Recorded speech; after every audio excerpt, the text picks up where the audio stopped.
Middle school religious education confronts a precise developmental hurdle.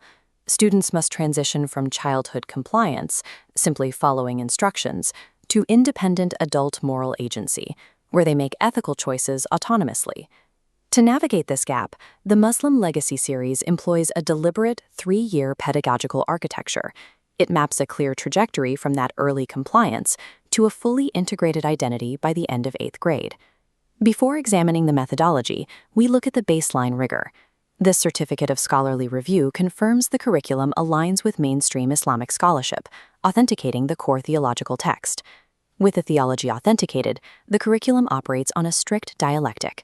The textbook delivers the intellectual frameworks, while a paired student journal forces cognitive processing. Students cannot passively read, they must actively apply the concepts. To make this dialectic accessible, the text uses a framing device.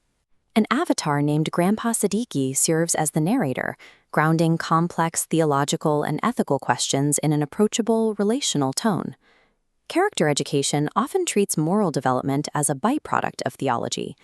This curriculum treats it as an active, scaffolded engineering challenge that requires specific, sequential steps to build.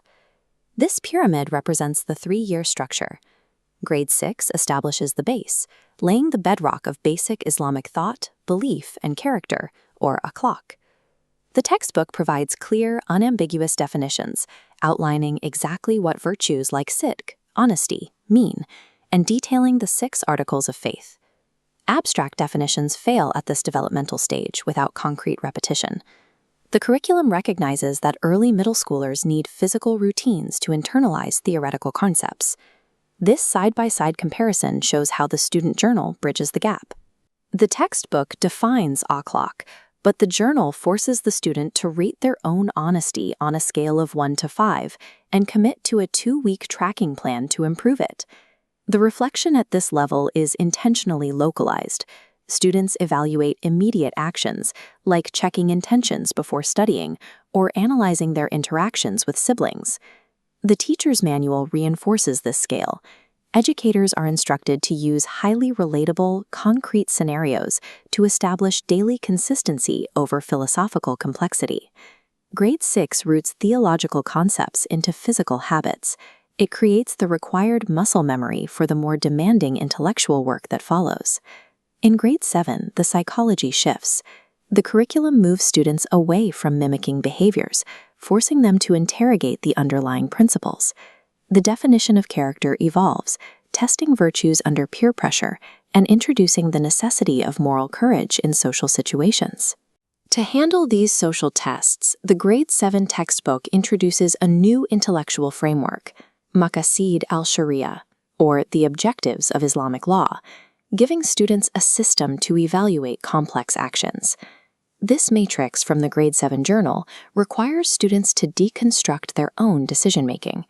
They must map a specific choice against their actual intention, the available options, and the role that intention played in the outcome.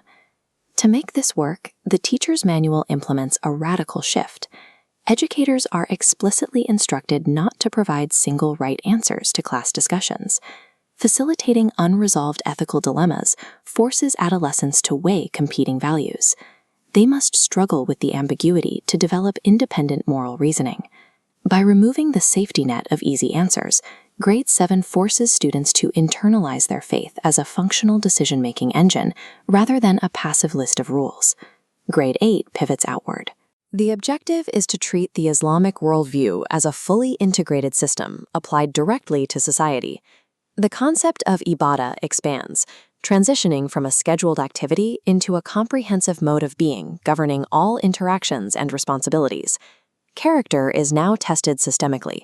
Students analyze social inequality, evaluate their own potential for leadership, and scrutinize the consistency between their public and private personas.